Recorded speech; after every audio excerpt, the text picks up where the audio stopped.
Welcome back to the Sports Business Classroom audio experience. Today we're honored to be joined by longtime NBA executive Tommy Sheppard. With over 2 decades of front office experience, including his tenure as president and GM of the Washington Wizards, Tommy has built a reputation for cultivating strong organizational cultures, empowering teams, and developing talent both on and off the court.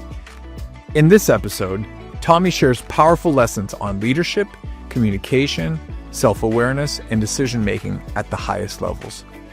Whether you're an aspiring executive, a current leader, or simply passionate about the business side of sports, this conversation is packed with insight and inspiration for you.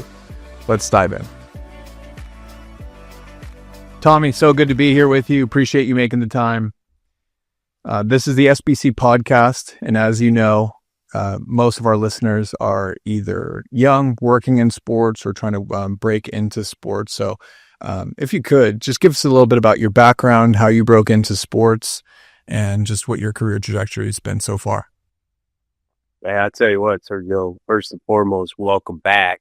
Thank you. Those are 25 great podcasts of Sergio that have been buried in time, and we're gonna have to dig them out because there's some gold in there. But welcome back, and I'm glad to be here today. A little bit about myself. I was in the NBA for 29 years. I was the luckiest person in the world. I enjoyed every day. I started out about right out of college. I played football at New Mexico State, which is really a bit of a misidentifier. I was an ass back. You try to get on the field, coach tells you to get your ass back here. I enjoyed football. It was fun. It paid the bills. I got an opportunity to have school paid for. But when I graduated, my first job out of college was working at UNLV in media relations as an assistant SID. I went from there. My first job in the NBA was with the Denver Nuggets. I started out as their PR director. I was there for 9 years. I worked all through pretty much every position you can have in basketball operations. Then I got an opportunity to work with the Washington Wizards. I was there for the last 20 years and started out as assistant GM and became vice president. And I was the president and GM for the last 4 years. So it's been a wonderful ride. I enjoy the NBA, absolutely. Along the way, I just can't stress the amount of relationships, the amount of networking that it's been able to bless me with so many great opportunities in my life. What would you say was the key? I mean, it's not normal for anybody to go, at least these days, it's not normal, from working in PR and communications to eventually becoming a president and GM. What was the key in being able to get there? In my belief is it's always about teamwork and being a great teammate and really trying to do whatever job needed to get done. If it's simple advice when I tell people we're breaking in, go to the office a half hour early in the morning, stay an hour late at the end of the day, because that's when crisis usually happens, right? First thing in the morning or last thing at the end of the day. And if you're there, you're going to get pressed into service. That dawned on me right away when I was at UNLV and really hasn't failed me all the way through since. If you're available, amazing things happen up here and you get opportunities to have some experience with something that maybe you weren't ever trained for or knew much about, but you were available and you learned. And that's been the wonderful thing. And I can't stress enough, Sergio, when you're starting out in this industry, the people that you're meeting, you may not believe it, but you're going to be keeping in touch with them for the next 30 years. Mm-hmm. When I was at UNLV, Jerry Tarkanian was the head coach and his assistant coach, Tim Gergerich. Coach Gerger gave me my career, basically, helped me in the NBA. We ran an NBA camp. He put an NBA camp together with Bob Medina. That was in Las Vegas with NBA coaches, players for over 25 years. I was lucky enough to be a participant with that for that camp. And then we had Rolly Massimino. His assistant coach was Jay Wright. And Jay Wright's one of my closest friends for that whole entire time. I got to Denver. My first boss was Bernie Bickerstaff, and I was hired by Tim Lewicki, and I keep up with those guys to this day. So the generations just keep coming and piling on because the people that you meet way back when, they really multiplies, and you meet their peer groups, and you meet more and more people, and you share friends and share information, and it's just a wonderful place. Yes, it is. So I would stress highly, networking is so important. I know that's a big part of SBC. Yes, it is. No, I appreciate those insights. Where do you think your willingness to kind of obviously going the extra mile has been huge to your career, right? You said come in early, stay late. Where do you think that came from?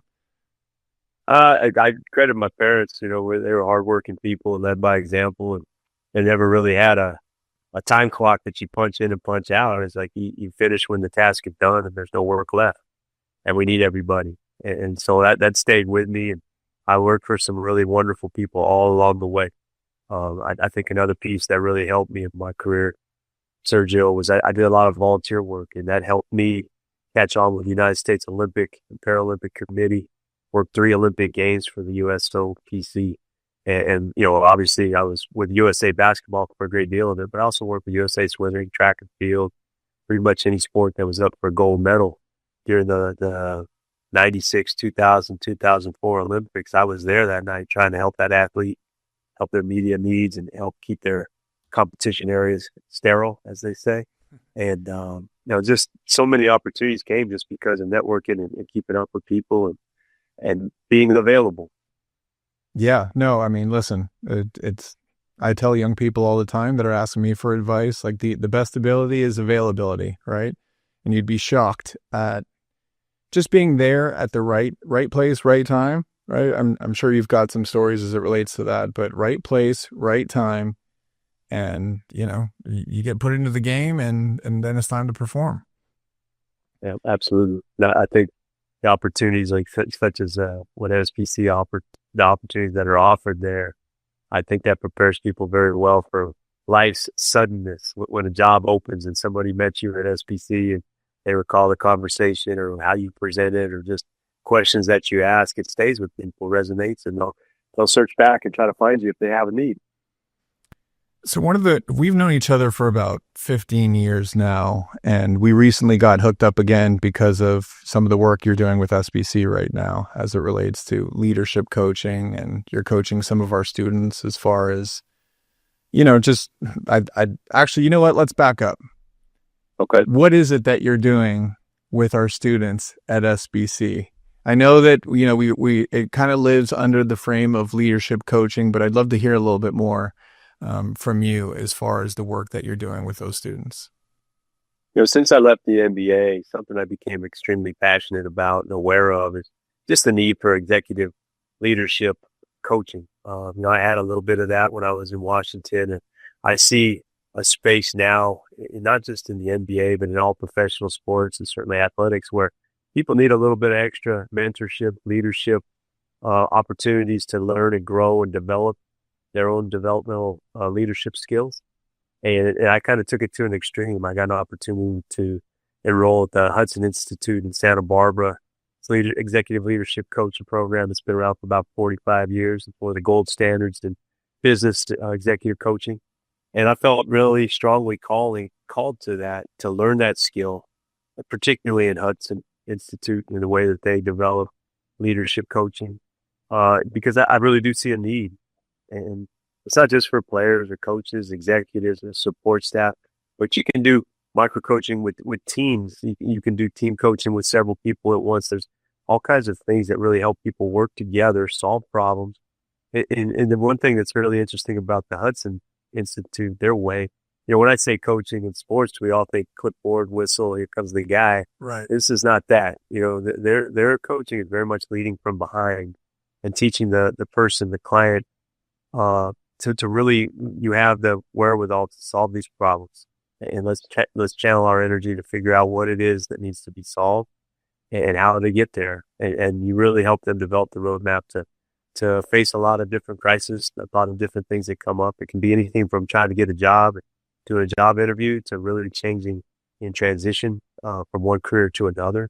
There's all kinds of different places to be involved in. It's been extremely gratifying to help people as they go along that. I worked with sports leadership with SBC, trying to imprint that on younger people. I think it's really important as they come into the industry to have some fundamental, some foundational knowledge of leadership skills. Mm-hmm.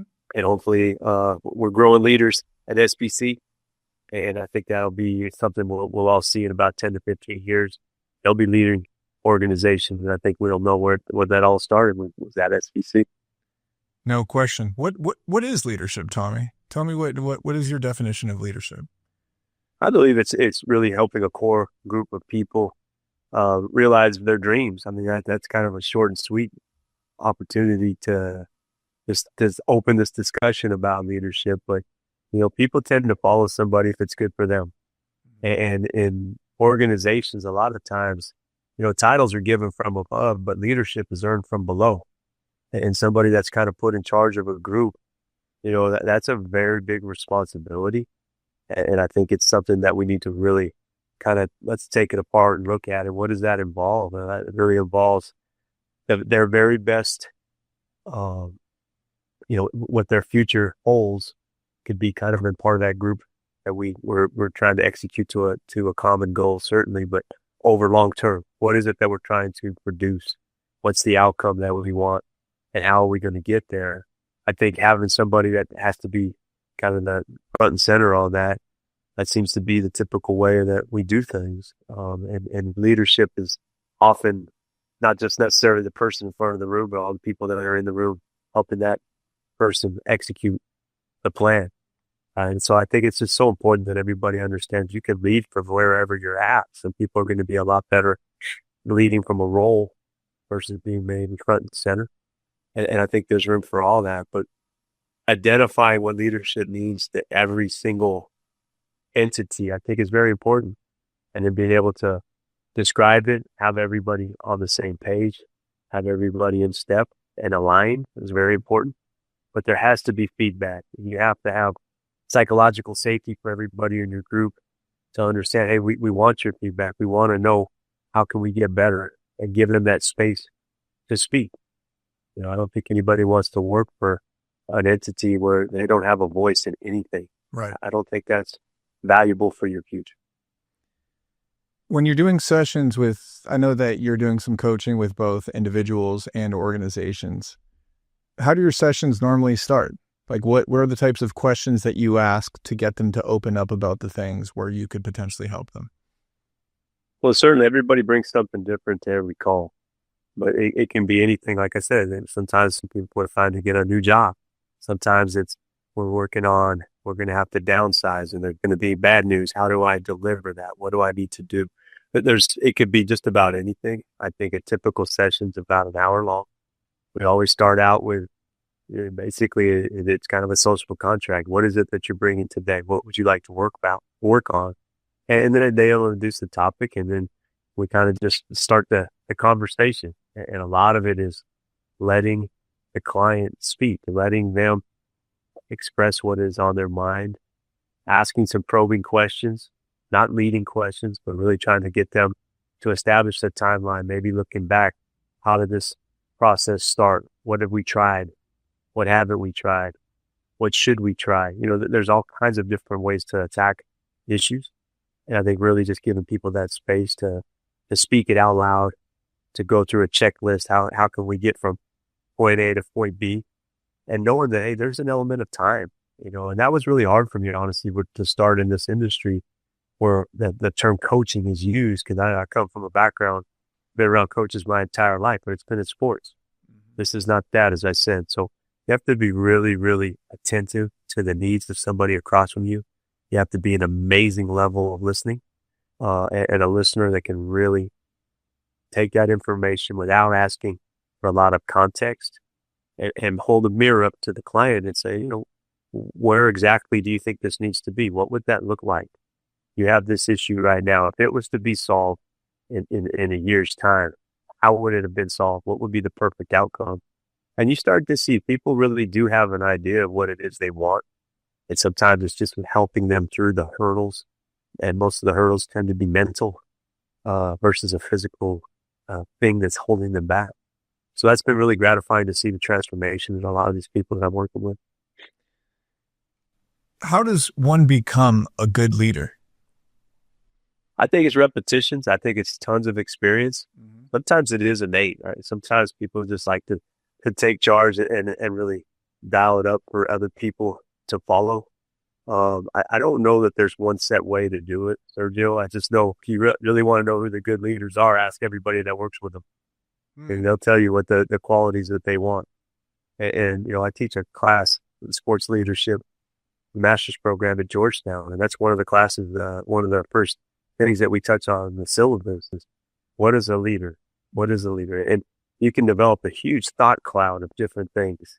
And everybody has a different, some leaders are great visionaries. Some leaders are very compassionate. Some people are very creative, whatever it is. And you'll end up with about, I don't know, 50, 60 different adjectives up there describing leadership. So, a lot of people think about leadership in a totally different way.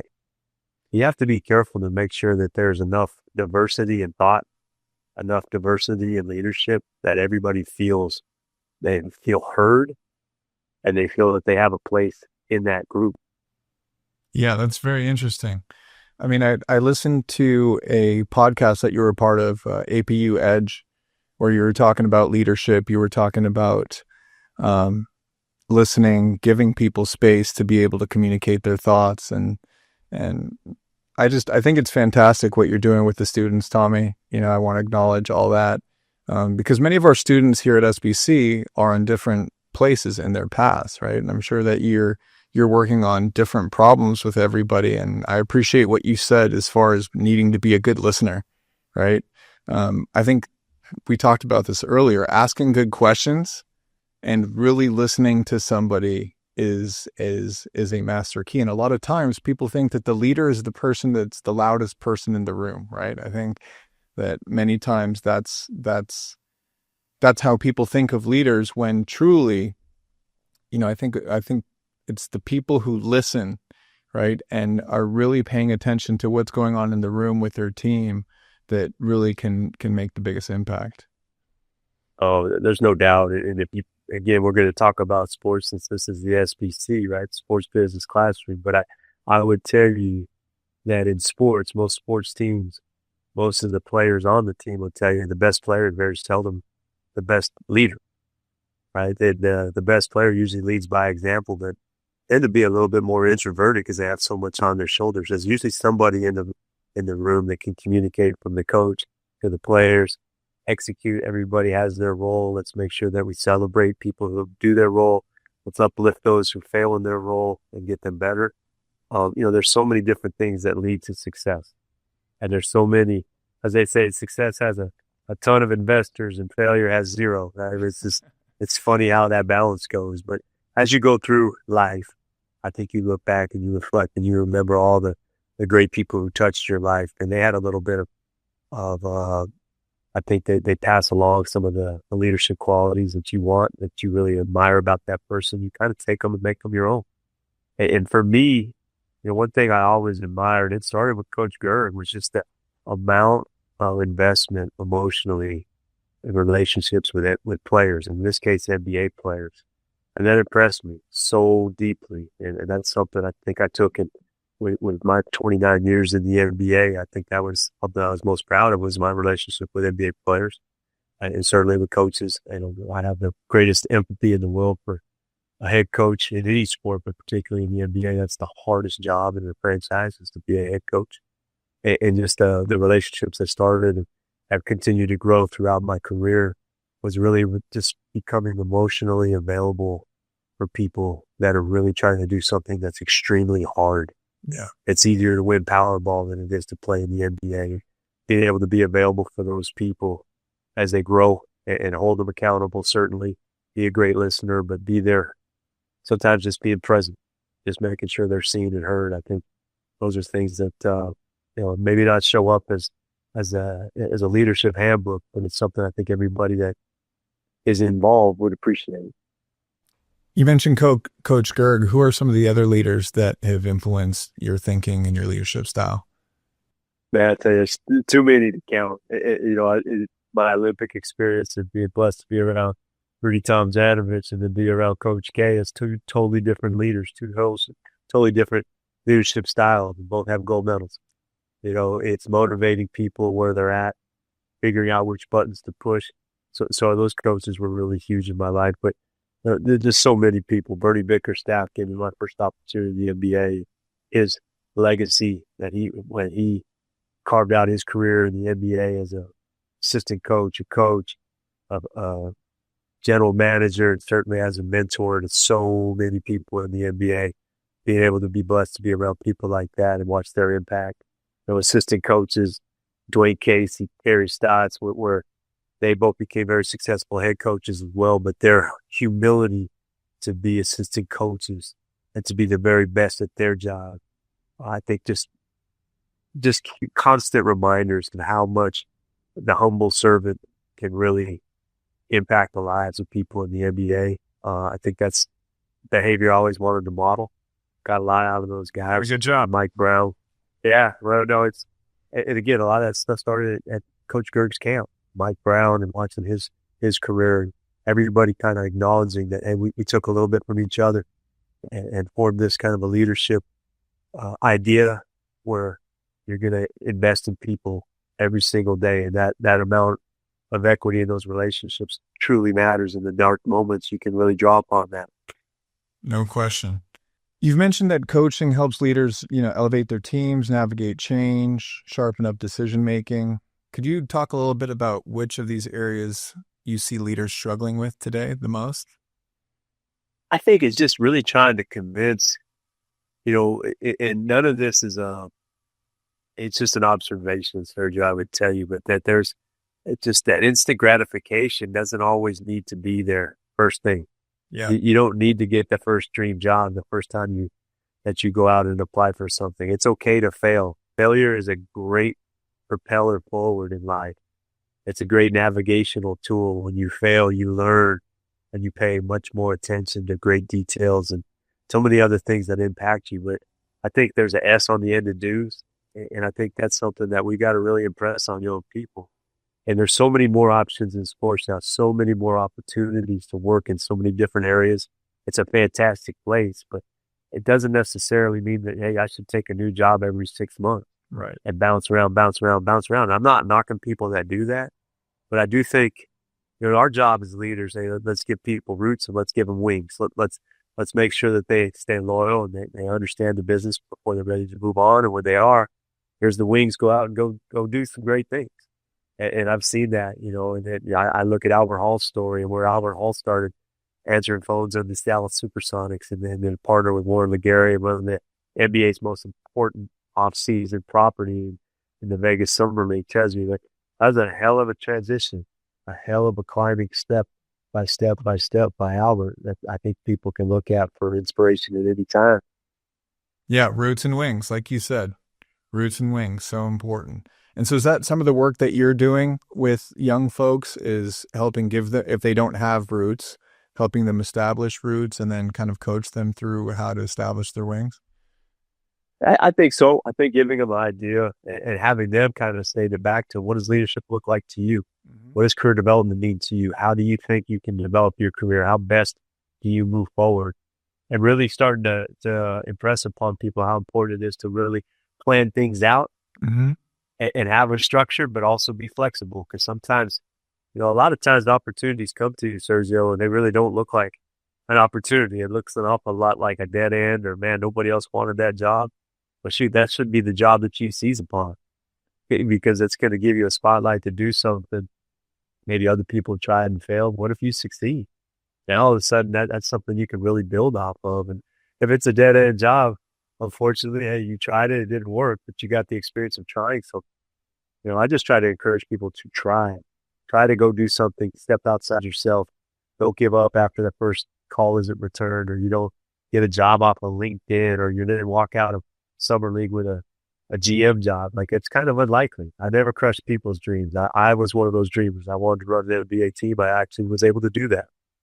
I think anything is possible if you're willing to put the time in and you're lucky enough.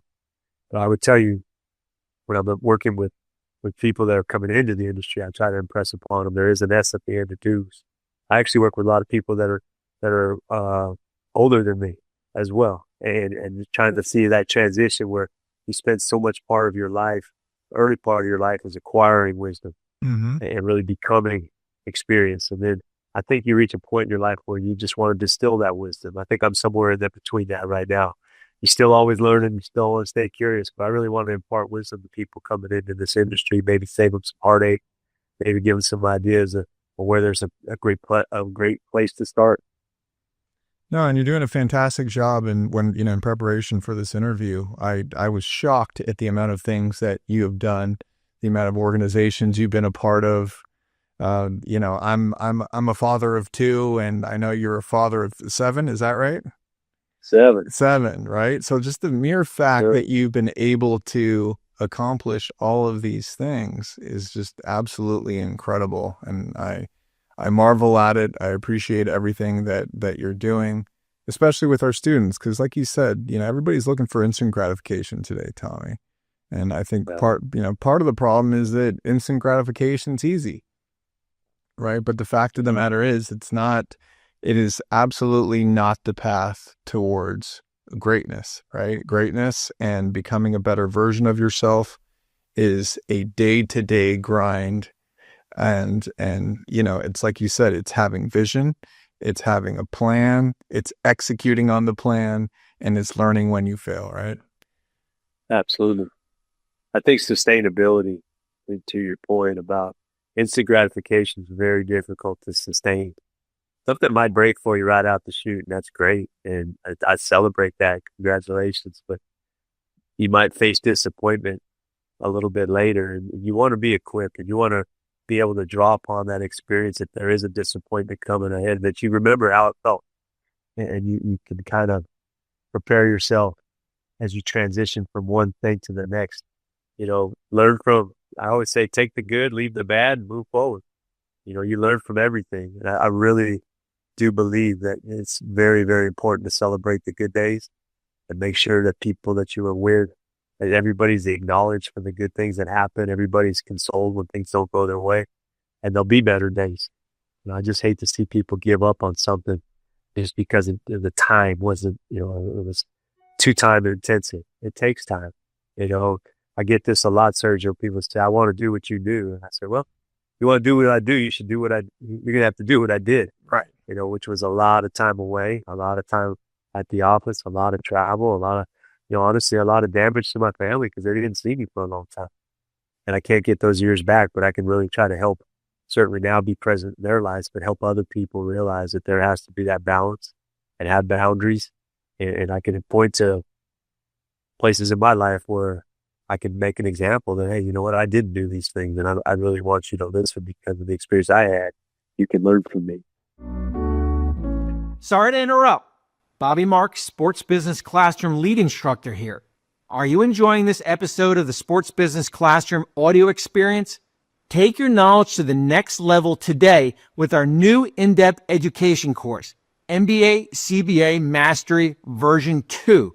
Whether you're inspiring to work in the MBA or just want to level up your skills off the course, this course is for you. Sign up and start learning today at cbamastery.com. That's right, cbamastery.com. Do you have any habits that, we all have habits, but do you have any like daily rituals or habits that, you've stuck to over the years that have really served you?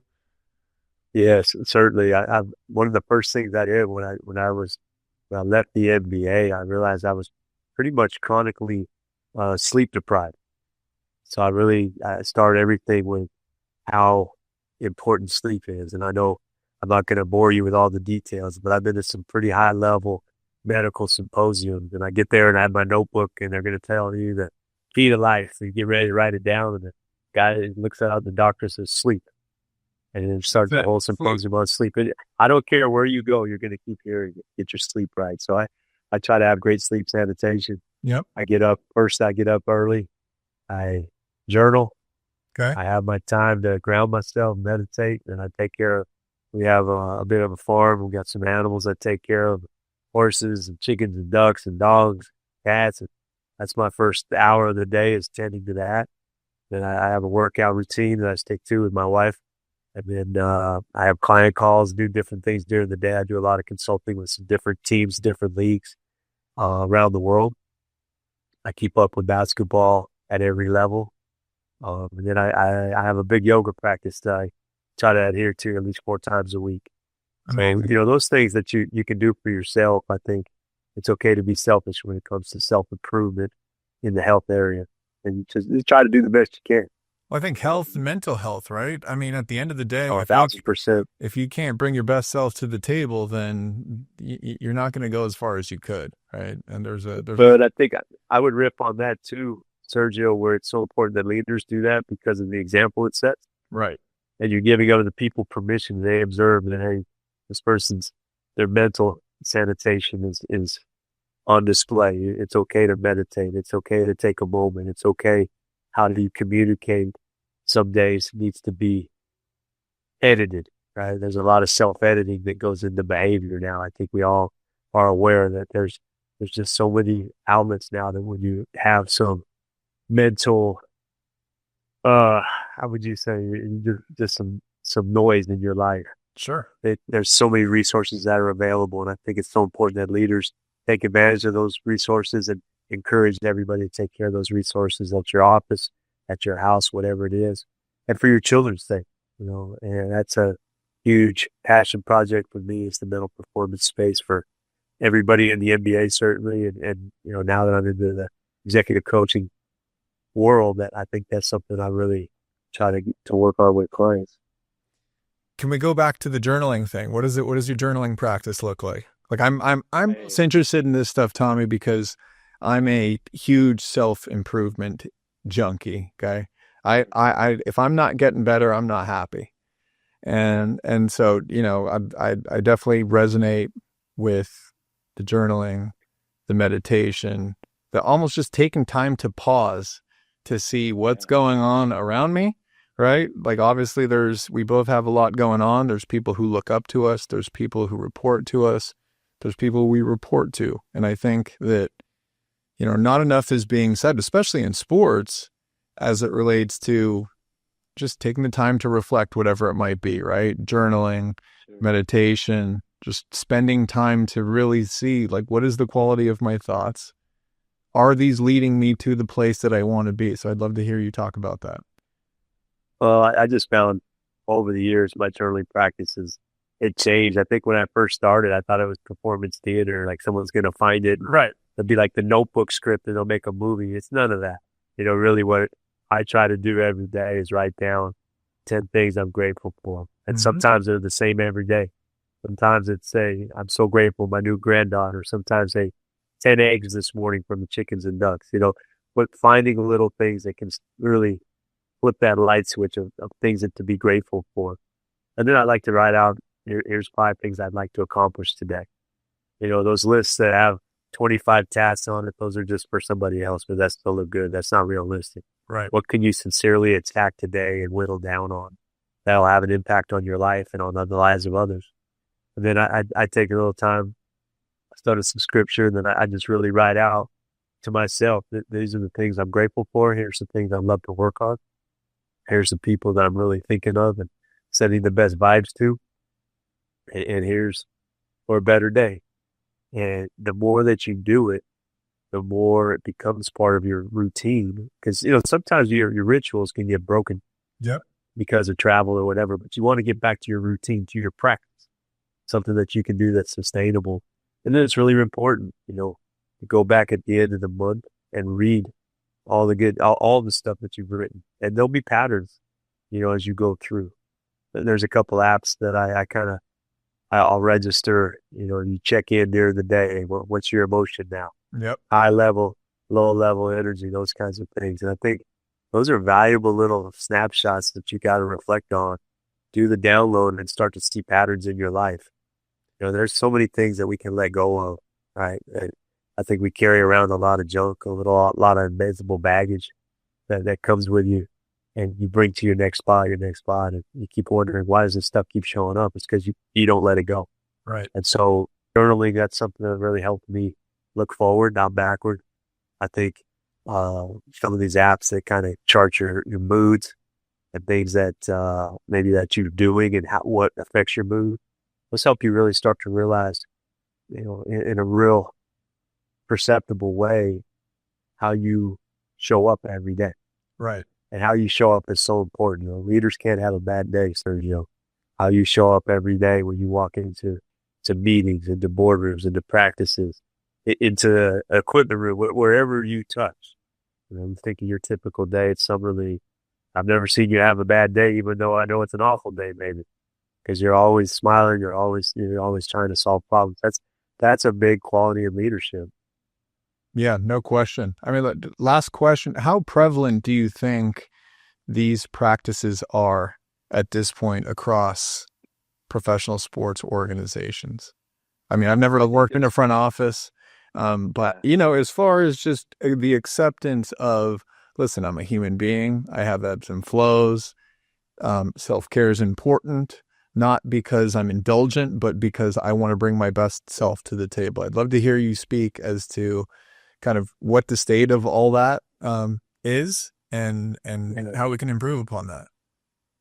I think nowadays, especially, it started with DeMar DeRozan, Kevin Love, a lot of people coming forward with some of the struggles they were having. That starts to remove a little bit of the stigma. I look at a lot of the things that you and I just discussed, maybe like a New Year's resolution. How many people make New Year's resolution? Right. A lot. How many people keep them? Not a lot. And so what trips you up? It's just kind of that accountability to yourself, maybe having an accountability partner that goes through the same journey with you. That helps a lot.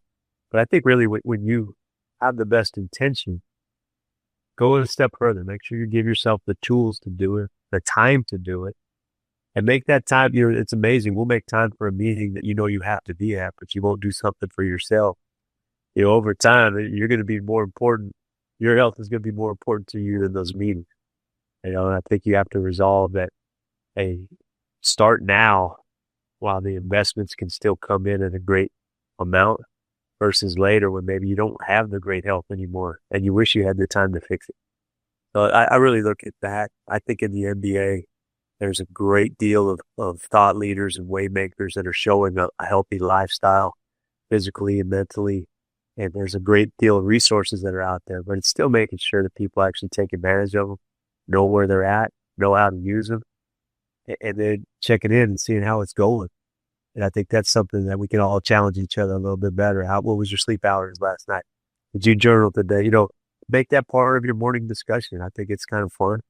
I know working in sports, everybody loves a good challenge. Everybody loves to win. So creating health challenges, I think, is a real positive way to start.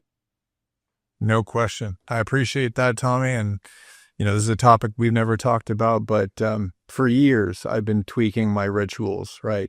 Just to figure out, okay, how do I bring the optimal version of me to my work, to my family, to just all the different roles that I need to play. And so, never having had this discussion with you, it's definitely refreshing to see that somebody of your level of success and in the NBA, frankly, just has implemented these things successfully. But I'm a true believer.